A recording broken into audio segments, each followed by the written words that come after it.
400 కోట్ల ప్రభుత్వ భూమికి ఎగనామాలు. ప్రొహిబిటెడ్ కోర్టు కేసులో ఉన్న భూములకు డీటీసీపీ అనుమతులు. సాల్వో ఎక్స్ప్లోజివ్స్, శ్రీ కన్స్ట్రక్షన్ డెవలపర్స్కి అనుమతి ఎలా ఇచ్చారు? అక్రమ రిజిస్ట్రేషన్లకు అడ్డగా మారిన యాదగిరిగుట్ట ఎస్ఆర్ఓ. ఇప్పటికే ఓ ఎస్ఆర్ఓ సస్పెండ్, ఒకరు ఏసీబీ ట్రాప్. ఒత్తిడి తట్టుకోలేక గుండెపోటుతో ఎస్ఆర్ఓ మరణం. అక్రమ లేఅవుట్ల వల్ల 1000 మంది వరకు బాధితులు. ప్రొహిబిటెడ్ ఎత్తివేయించేందుకు విశ్వ ప్రయత్నాలు. సహకరిస్తున్న రాజకీయ నాయకులు, అధికారులు ఎవరు? ఆధారాలు ఉన్నా చర్యలు తీసుకోవడంలో వెనుకంజేందుకు. అడ్డగోలుగా బ్లాస్టింగ్లు, స్పందించిన మైనింగ్ అధికారులు. హరించుకుపోతున్న పర్యావరణం, భయాందోళనలో గ్రామస్తులు. సౌభాగ్య మార్కెటింగ్ పేరుతో అక్రమ లేఅవుట్లో ప్లాట్ల విక్రయాలు. యాక్చువల్గా చాలా చోట్ల మనం చూస్తే సిటీలో కావచ్చు, ఈ బయట ప్రాంతాల్లో కావచ్చు, యాక్చువల్లీ వీళ్ళు తీసుకునే పర్మిషన్స్ ఎలా ఉంటాయంటే చిన్న ఎక్స్ప్లోజ్ యూస్ చేయాలి లైట్గా, అంటే ఒక చిన్న టుప్పన ఒక సౌండ్ వస్తుందండి, కానీ ఎంత పెద్ద కొండైనా పడిపోద్ది అనమాట. అలాంటి వాటికి వీళ్ళు పర్మిషన్ తీసుకుంటారు. కానీ గ్రౌండ్లో ఏం చేస్తారంటే అది కొంచెం కాస్ట్లీ కాబట్టి జిల్టన్ స్టిక్స్ వాడతారు. ఈ జిల్టన్ స్టిక్స్ బ్లాస్టింగ్స్కి పర్మిషన్ ఉండదు. సహజంగా పర్మిషన్ ఇవ్వరు పెద్ద పెద్ద మైనింగ్స్ వాటికి తప్ప, వీడికి పర్మిషన్ ఇవ్వరు. ఎందుకంటే ఆ జిల్టన్ స్టిక్స్ పెట్టి పేలుస్తే ఆ రాళ్ళు వచ్చి ఎగిరి చుట్టుపక్కల మీద పడతాయి, గాయాల పాలవుతాయి, కాబట్టి పర్మిషన్స్ ఇవ్వరు. మోస్ట్లీ ఇది జరుగుతుంది. కానీ చాలా చోట్ల వీళ్ళు ఆ జిల్టన్ స్టిక్స్ పర్మిషన్ తీసుకుంటారు. ఈ కొండలు, అసలు కొండలు ప్రకృతికి ఎంతో మెయిన్ ఇంపార్టెంట్ అనమాట. వాటిని ఇష్టం వచ్చినట్టు పేల్చేసి ఈ పర్మిషన్స్ లేకుండా అడ్డగోలుగా ప్లాట్లు వేసుకుంటూ వెళ్ళిపోతూ ఉంటారు.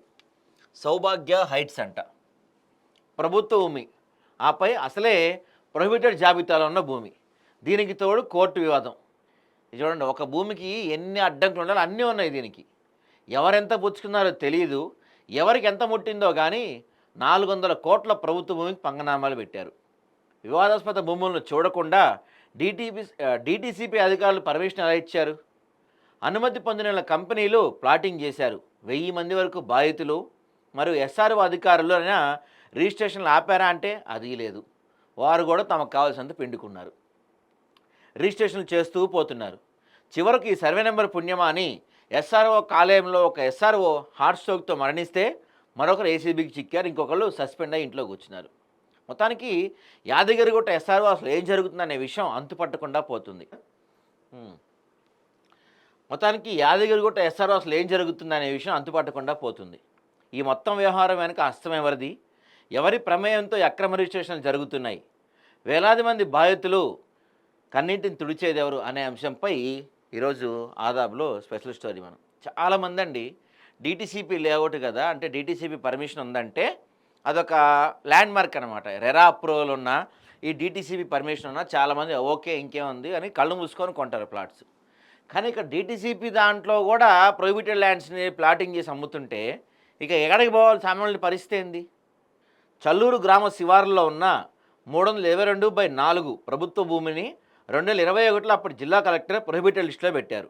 ఈ భూమిపై వివాదం ఉందని 1954, 1955 కాస్రా పట్టాదారైన శంకరప్ప, లింగప్ప వారసుడు నందకిషోర్ జిల్లా అదనపు కలెక్టర్ ఈ భూములపై ఫిర్యాదు చేయడంతో అధికారులు ఈ సర్వే నెంబర్లోని 322/4ను ప్రొహిబిటెడ్ లిస్టులో పెట్టారు. కానీ అడ్డదారుల్లో ప్రభుత్వ భూమిని పట్టాగా మార్చిన సాల్వో explosives and chemicals private limited అనే కంపెనీ 2022లో ఈ భూమిపై డీటీసీపీ అనుమతి పొందడం గమనార్హం. నిషేధిత జాబితాలో ఉన్న 322/4లో జాబితాలో సుమారు 40 ఎకరాల భూమికి 2022లో డీటీసీపీ అధికారులు అనుమతి ఇస్తే తిరిగి 2023 అదే సర్వే నెంబర్లో మరో 70 ఎకరాలకు ఆ కంపెనీ అనుమతి పొందింది. సందట్లో సడేమియా అంటూ సాల్వో కంపెనీ చూపిన అడ్డదారిలోనే మరో రియల్ ఎస్టేట్ కంపెనీ అయిన శ్రీ కన్స్ట్రక్షన్స్ డెవలపర్స్ కంపెనీ కూడా మరో 70 ఎకరాల 24 గుంటల భూమికి డీటీసీపీ అనుమతి పొందింది. సో మొత్తం మీద 2 కంపెనీలు అక్రమ మార్గంలో డీటీసీపీ అధికారులను సదరు లేఅవుట్లు చేసిన అడ్డదారుల అనుమతులు పొందారు. ఇలా అడ్డదారుల అనుమతులు పొందిన కంపెనీ యాజమాన్యాలు ఈ భూములను వెంచర్లుగా మార్చడంతో పాటు దీన్ని అమ్మారు కూడా. ఈ భూమి వెనుకున్న కథలు తెలియక కేవలం డీటీసీపీ లేఅవుట్ అనుమతులు ఉన్నాయన్న ఒకే ఒక కారణంతో ఇప్పటి వరకు సుమారు 1000 మంది ప్లాట్లు కొనుగోలు చేశారంట. 1000 మంది అంటే ఎన్ని కుటుంబాలు ఆధారపడి ఉంటాయండి వాళ్ళపైన. అదేవిధంగా వెంచర్ చేస్తున్న కంపెనీలు సౌభాగ్య మార్కెటింగ్ వారితో ప్రజలను మోసం చేస్తున్నారు. ఈ మార్కెటింగ్ కంపెనీ కస్టమర్లను తమ మాయ మాటలతో బోల్తా కొట్టిస్తూ ప్లాట్లు అంటగడుతున్నారు. తీగలాగితే డొంక అంతా కదిలినట్లు ప్రస్తుతం అసలు విషయం బయటకు వస్తుండటంతో బాధితులు రోడ్డు మన్నట్టు తెలుస్తుంది. ఇంతకాలం తమది అనుకున్న ప్లాట్లు తమకు కాకుండా పోతాయనే భయం వారిలో మొదలైంది. ఈ విషయంలో న్యాయం చేసేది ఎవరని ఎదురు చూస్తున్నారు. సుమారు 400 కోట్ల ప్రభుత్వ భూమి ఇలా కబ్జాదారులు కబ్జా చేస్తుంటే మండల స్థాయి నుండి జిల్లా స్థాయి ఉన్న అధికారుల వరకు వారికి కొంత పాటం శోచనీయం. ఇంత పెద్ద ఎత్తున అవినీతి జరుగుతుంటే కనీసం ఆ, సారీ ఇంత పెద్ద ఎత్తున అవినీతి జరుగుతుంటే కనీసం ఉన్నత స్థాయి అధికారులు ఎందుకు సదరు రియల్ ఎస్టేట్ వ్యాపారులపై చర్యలు తీసుకోవటం లేదు? వారి వెనుకున్నది ఎవరు? వారిని కాపాడుతుంది ఎవరు?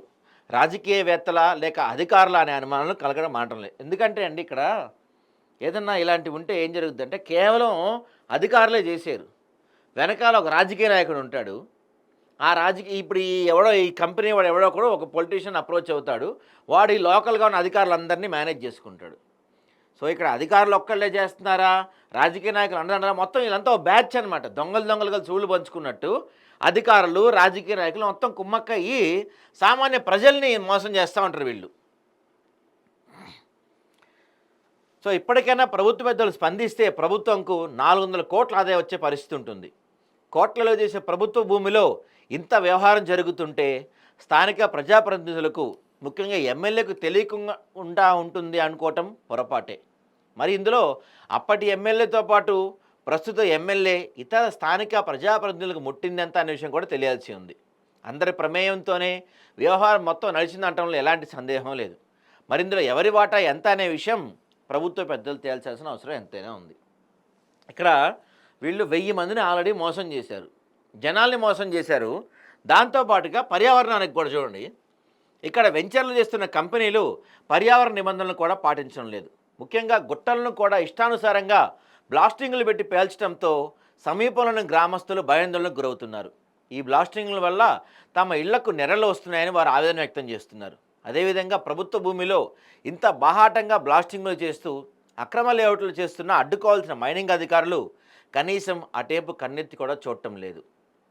ఇదిలా ఉంటే యాదగిరిగుట్ట సబ్ రిజిస్ట్రేషన్ కార్యాలయం పేరు వింటేనే సబ్ రిజిస్టర్ అధికారులు జంకుతున్నారు. ఇప్పటికైనా ప్రభుత్వ పెద్దలు ఈ అక్రమ లేఅవుట్లపై విజిలెన్స్ లేదా ఉన్నతాధికారుల విచారణ జరిపించి ప్రభుత్వ భూమిని కాపాడటంతో పాటు ప్రభుత్వ ఆదాయ వనరులను కూడా కాపాడుకుంటే మంచిది. దీనిపైన మరింత సమగ్ర సమాచారంతో మరో వార్త ద్వారా మీ ముందుకు తేబోతున్నాం. మొత్తం మీద 400 కోట్ల ప్రభుత్వ ఆస్తి అండి, ప్రొహిబిటెడ్లో ఉంది, అసైన్డ్ ల్యాండ్, కోర్టులో కేసు నడుస్తుంది. అయినప్పటికీ కూడా 3 కంపెనీలు, దీని పేరేంటి, ఫస్ట్ ఏమో ఈ సాల్వో explosives and chemical private limited అనేది ఒక కంపెనీ, దాని తర్వాత సిరి కన్స్ట్రక్షన్ డెవలపర్స్ అనేది ఇంకో కంపెనీ, సౌభాగ్య హైట్స్ అనేది ఇంకో కంపెనీ. మొత్తం వీళ్ళందరూ కలిసి దీంతోపాటు స్థానిక అధికారులు, స్థానిక ప్రజాప్రతినిధులు, పాత వాళ్ళు అయితేనే కొత్త వాళ్ళు అయితేనే అందరూ కలిసి అమాయకుల్ని, చిన్న ఇల్లు ప్లాట్లు కొనుక్కుందాం అనుకునే మధ్యతరగతి వాళ్ళని మోసం చేస్తున్నారు. ఇప్పటికే 1000 మంది ఉన్నారంట వీళ్ళ బాధితులు. చూడండి.